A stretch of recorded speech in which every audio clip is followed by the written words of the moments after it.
प्रिय छात्रों, famous Hindi channel में आप सभी का स्वागत है।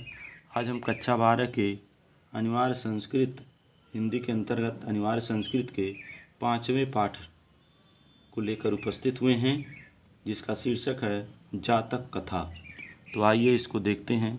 जातक कथा किसे कहते हैं? तो गौतम बुद्ध के पूर्व जन्मों की कथाओं को जातक कथा कहते हैं। ठीक है, गौतम बुद्ध के पूर्व जन्मों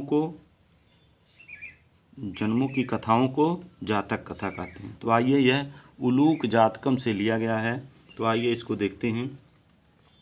अतीते प्रथम कल्पे जना एकम भिरूपम सौभाग्य प्राप्तम सर्वाकार परिपूर्णम पुरुषम राजानम अकुर्वन। अतीते मतलब प्राचीन काल में, प्रथम कल्पे मतलब प्रथम कल्प में, एकम भिरूपम एक सुंदर, सौभाग्य प्राप्त सौभाग्यशाली, सर्वकार परिपूर्ण सभी गुणों से परिपूर्ण, पुरुषम राजानम अकुर्वन राजा को राजा बनाया। प्राचीन काल में प्रथम कल्प में लोगों ने एक सुंदर, सौभाग्यशाली, सर्वगुण संपन्न पुरुष को राजा बनाया। चतुष्पदा मतलब चौपाया या जानवर। चतुष्पदा अपि सन्निपत्य का मतलब होता है इकट्ठे होकर। सन्निपत्य एकम सिंहम राजानम अकुर्वन। चतुष्पदों ने यानी चौपायों ने भी इकट्ठे होकर एक शेर को राजा बनाया। ततः शकुनिगणा हिमवत प्रदेशे एकस्मिन् पाषाणे सन्निपत्य मनुष्येषु राजा प्रज्ञाते तथा चतुष्पदेश च। तत्पश्चात या इसके बाद हिमालय प्रदेश में एक चट्टान पर इकट्ठे होकर पक्षियों ने कहा, मनुष्यों में राजा जाना जाता है और चौपायों में भी।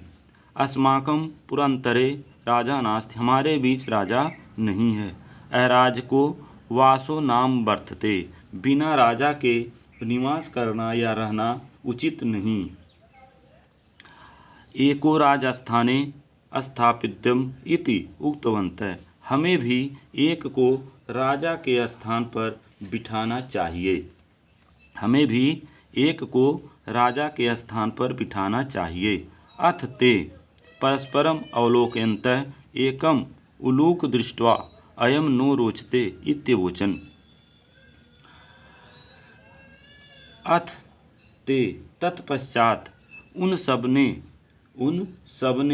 एक दूसरे पर परस्परम अवलोकयन्तः एक दूसरे पर दृष्टि डालते हुए, एकम उल्लूक दृष्ट्वा एक उल्लू को देखकर, यह मुझे पसंद है, ऐसा कहा उन्होंने। यानी एक उल्लू को देखकर बोले कि यह मुझे पसंद है।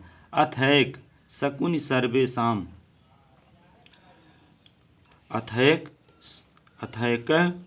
सर्वेषाम मध्या दशाशय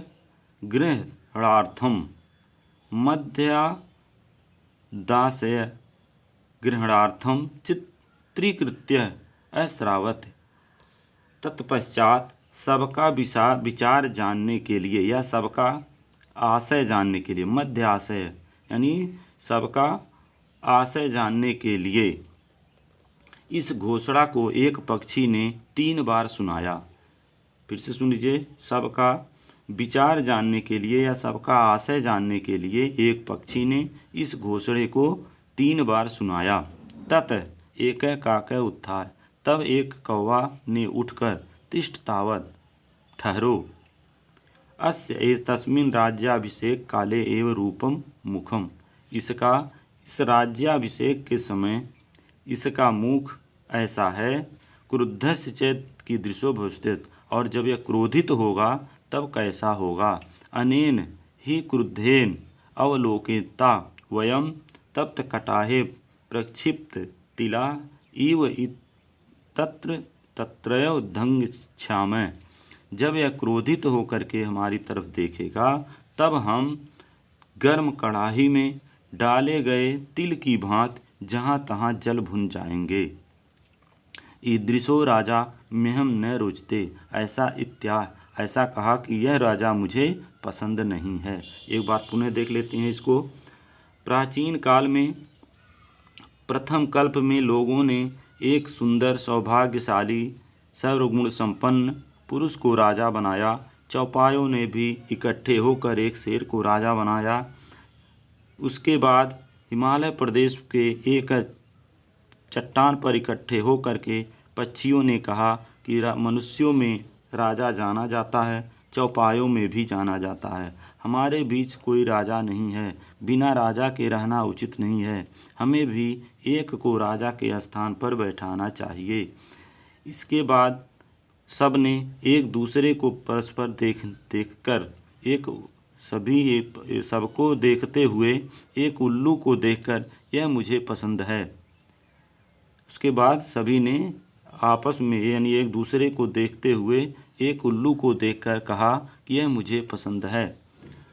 तत्पश्चात सभी का विचार जानने के लिए एक पक्षी ने 3 बार इस घोषणा को सुनाया। तब एक कौवे ने उठकर कहा, ठहरो, इसका इस समय राज्याभिषेक के समय मुख ऐसा है, तो जब क्रोधित होगा तो कैसा होगा। यह जब क्रोधित होकर के हम सभी की तरफ देखेगा तो हम गर्म कढ़ाई में डाले गए तिल की भांति जहाँ तहाँ जल भुन जाएंगे। इसका राजा बनना मुझे पसंद नहीं है। न मे रोचते भद्रम व उलूकस्य उलूकस्याभिषेचनम अक्रुद्धस्य मुखम पश्य कथम क्रुद्धो भविष्यति। आप सभी के द्वारा इस उल्लू को राजा बनाना मुझे नहीं पसंद है। यह क्रोधहीन है, यानी क्रोधहीन मुख इसका ऐसा है, तो जब क्रोधित होगा तो कैसा होगा। कहता है, फिर से सुन लीजिए, कहता है आप सभी के द्वारा इस उल्लू को राजा बनाना मुझे पसंद नहीं है, क्योंकि इसका क्रोधहीन मुख ऐसा है, तो जब क्रोधित होगा तो कैसा होगा। स एव मुक्त्वा मैं न रोचते, और वह ऐसा कहकर कि यह मुझे नहीं पसंद है, मैं हम न रोचते, यह मुझे नहीं पसंद है। इति बिरुवन आकाशे उत्पतत, ऐसा चिल्लाता हुआ वह आकाश में उड़ गया। उलोको अप्युत्था, उल्लू भी उठकर एव मन धावत, उसके पीछे दौड़ा। तत् आरभ्य तो अन्योन्य वैर्य जाते, तभी से दोनों एक दूसरे के शत्रु हैं। शकुनिय अपि सुवर्ण हंसम राजानम कृत्वा अगमनम, सुवर्ण राजहंस को पक्षियों ने अपना राजा बनाकर वहाँ से प्रस्थान कर लिया या चले गए। बच्चों, अगर मेरा वीडियो पसंद आए तो आप सभी मेरे चैनल को, फेमस हिंदी चैनल को सब्सक्राइब जरूर करें। धन्यवाद।